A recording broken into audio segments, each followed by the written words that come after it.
श्री गणेशाय नमः। सुंदर असं गणेशाचं काम केलेलं आहे मंडळी।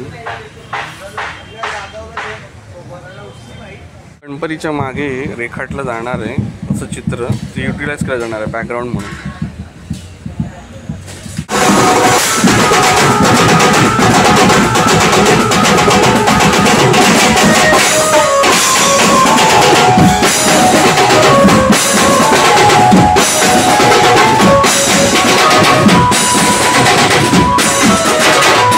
मंडे तुमचं स्वागत आहे आपल्या यूट्यूबच्या एका लाडक्या व्हिडिओमध्ये। यूट्यूब चॅनल मेहुल आनंदी।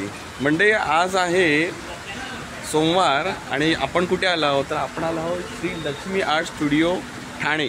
श्री लक्ष्मी आर्ट स्टुडिओ हे काय आहे तर गणपती आणि नवरात्रोत्सवाच्या देवीच्या मूर्ती बनवतात। ओके, तर मी तुम्हाला तुम्ही जर रेग्युलर आपले सबस्क्रायबर आहात आणि तुम्ही जर आपले मागचे व्हिडिओ बघितले असेल तर मी इथे कधी आलो होतो, इथे मी आलो होतो आपल्या माही गणपतीचा उत्सव होतो ना तेव्हा आलो होतो। इकडचे मूर्तिकार आहेत जे हाटे सर आहेत, आशिष हाटे दादा, त्यांच्याशी आपण बोललो होतो आणि त्यांच्याबद्दल अजून माहिती घेतली होती आणि त्यांनीच त्यावेळेला आपल्याला माही गणपतीच्या वेळेला इन्व्हाइट केलं होतं की तुम्ही आमच्याकडे भाद्रपदचे गणपती असतील म्हणजे आत्ता जे अवघ्या काही 50-60 दिवसावरती आलेले आहेत त्या गणपती बाप्पाच्या कशा काय मूर्त्या असतात ते त्यांच्याकडे त्या बघण्यासाठी। तर माझ्या मागे तुम्ही बघू शकता छान अशा कलाकृती त्या करतात, आपण त्याच्याशी बोलणारच आहोत। तसेच इथे आज एका गणपती बाप्पाचा पाद्यपूजन सोहळा आहे, ट्रॉली पूजन आहे, त्याचं आपण करणार श्री लक्ष्मी आर्ट स्टुडिओ ठाणे। आणि अशी का त्यांची कलाकृती श्री लक्ष्मी आर्ट स्टुडिओ, मूर्तिकार आशिष हाटे दादा छान छान अशा कलाकृती बनवतात। आता भाद्रपदचे गणपती त्यांच्याकडे जवळजवळ एक 40 गणपती आहेत आणि त्यांचं काम असं जोरात चालू झालं आहे। हा स्टुडिओ त्यांचा कुठे आहे तर हा मंडळी त्यांचा स्टुडिओ आहे किसन नगरला, हुजोरी मैदान, इथे त्यांनी उभारण्यात आलेलं आहे। श्री लक्ष्मी आर्ट्स आपल्याबरोबर आहेत मूर्तिकार स्वतः आशिष हाटे दादा। आशिष हाटे दादा नमस्कार। नमस्कार। काय म्हणाल, आता गणपती अवघे भाद्रपदचे 60 दिवसांवरती आलेले आहेत। आपलं स्टुडिओ ठाण्यामध्ये खूप फेमस आहे श्री लक्ष्मी आर्ट स्टुडिओ आणि त्यानिमित्ताने आजचा कसा काय उत्साह आहे? आता उत्साह असा आहे मेन म्हणजे तर गणपतीला राहिले फक्त 60 दिवस बरोबर, तर 60 दिवसामध्ये लवकरात लवकर गणपतीची जॉईंटिंग फिनिशिंग वगैरे सगळं करायची आहे। सगळे मूर्त्या टायमात द्यायचे, सगळे यावर्षी कॉन्सेप्ट आहेत आपल्याकडे।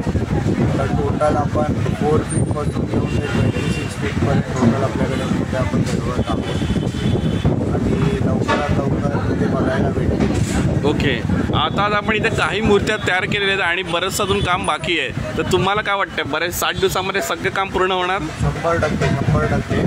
आता आम्हाला डे नाईट करून सगळं काम आवरावं लागेल, कारण दिवस राहिले कमी आणि आमचा जो डिसिजन होता विरोधीचा तो पण लेट आला त्यामुळे। बरोबर, अजून काही कोणाला मंडळाला इथे येऊन ऑर्डर द्यायची असेल तर तुम्ही ऑर्डर अजूनही स्वीकारताय? 5 जुलै आपली लास्ट डेट आहे मोठ्या मूर्त्यांच्या ऑर्डरसाठी। तर अवघे 5 दिवस राहिले आहेत। तर ठाण्यातले किंवा अजून कोणतेही मंडळ असतील त्यांना द्यायची असेल बुकिंग तर 5 जुलै लास्ट डेट आहे आपली बुकिंगची, त्यानंतर बुकिंग बंद होणार आहे। ओके, 5 जुलैच्या आत बरोबर श्री लक्ष्मी आर्ट स्टुडिओ ठाणे इथे नक्की भेट द्या आणि तुम्ही दादांचे कलाकृती मी काही मूर्ती मी दाखवणारच आहोत आणि परत आपण इथे फेरी मारणार आहोत ते बऱ्यापैकी जेव्हा गणपती बाप्पाचं काम होईल, बरोबर दादा? तसं तिकडे आज एक पाद्यपूजन सोहळा सुद्धा आहे। उल्हासनगरचा विघ्नहर्ता जो आपला गणपती आहे यावर्षी तो ठाणे जिल्ह्यातला सगळ्यात मोठा गणपती असणार आहे। ओके, तर त्याचा आज पाद्यपूजन सोहळा आहे आणि खूप युनिक कॉन्सेप्ट आहे। तर त्या हिशोबाने तुम्ही बघायला भेटेल तुम्हाला 8 ऑगस्टला कसं असेल ते। म्हणजे 8 ऑगस्ट याचं आगमन आहे। ओके, 8 ऑगस्ट म्हणून अजून कुठच्या दिवशी आगमन आहे दादा? 8 ऑगस्ट आणि मोस्टली सगळे 17 ऑगस्ट परत 23 ऑगस्ट 23 ऑगस्ट या सगळ्या। अच्छा, या दरम्यान आहे। ओके, थँक्यू दादा, तुमच्याशी भेटून बरं वाटलं। आता आपण या ब्लॉगमध्ये पुढे कंटिन्यू करू आणि बघू कसा काय पाद्यपूजन सोहळा होतो। Lakshmi art studio booking open for Ganesh 2025। दादाने सांगले 5 जुलैला लास्ट बुकिंग घेतली जाईल। यांचा एक्झॅक्ट ॲड्रेस आणि फोन नंबर कॉन्टॅक्ट नंबर काय त्याच्यावर डिस्प्ले केलेलं आहे। गणेशाच्या लहान मूर्त्या बनवल्या गेलेल्या आहेत बघा, सुंदर अशी सुबक अशी गणेशाची मूर्ती बघा, अजून फिनिशिंग टच बाकी आहे पण मूर्ती बघा ना काय सुंदर आहे मंडळी, सुंदर असं गणेशाचं रूप। वा, गणपती बाप्पा मोरया। काही छोट्या लहान साईजच्या मूर्ती अशा काही यांच्या मंडपामध्ये आहेत। मंडळी तुम्ही बघू शकता हे बघा दगडूशेठ महाराजांची सुंदरशी मूर्ती. थोडंसं काम बाकी आहे, पण मूर्ती बघा ना किती छान आहे. डोळस. जेव्हा मूर्ती पूर्ण बऱ्यापैकी होतील तेव्हा आपण परत एकदा व्हिडिओ कवर करायला येऊ आणि तेव्हा तुम्हाला एकदा त्यांचं काम समजेल. सुंदर असं गणेशाचं. असं काही मंडळ आलेलं आहे बुकिंगसाठी.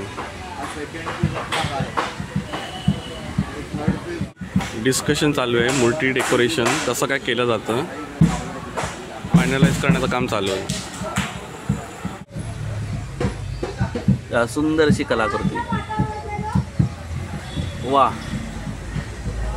शंकर आणि पार्वती नृत्य करताना असा काय थीम आहे.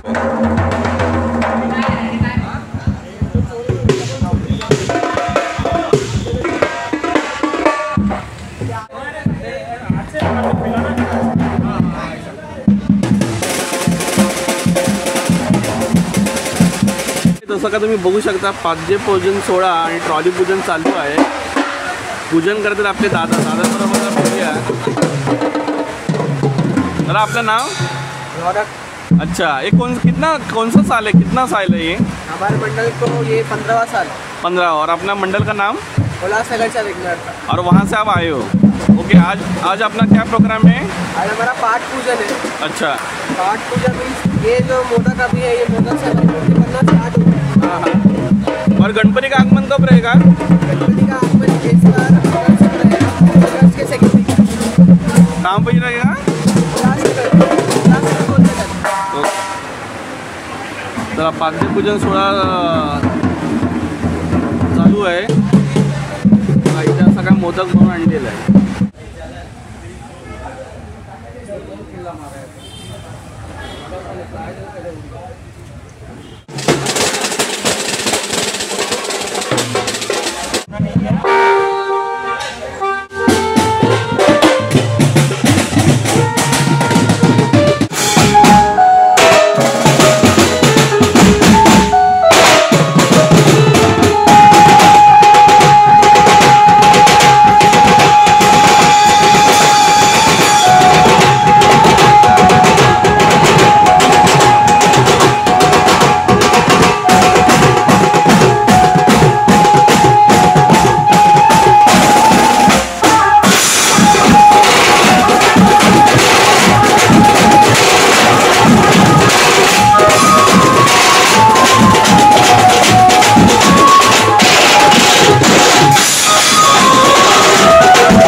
छानपैकी साजरा होतोय.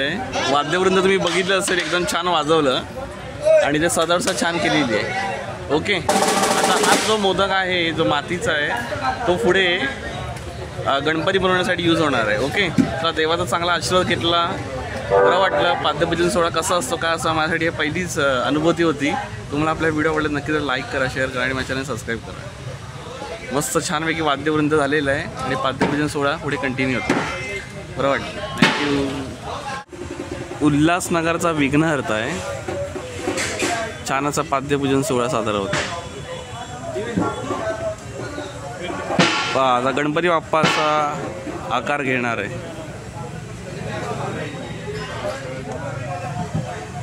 मंडळी, तुम्हाला आपला ब्लॉग कसा वाटला, आवडल्यास मग नक्की लाईक करा, शेअर करा आणि चॅनलला सबस्क्राईब करा. गणपती बाप्पा मोरया, मंगलमूर्ती मोरया.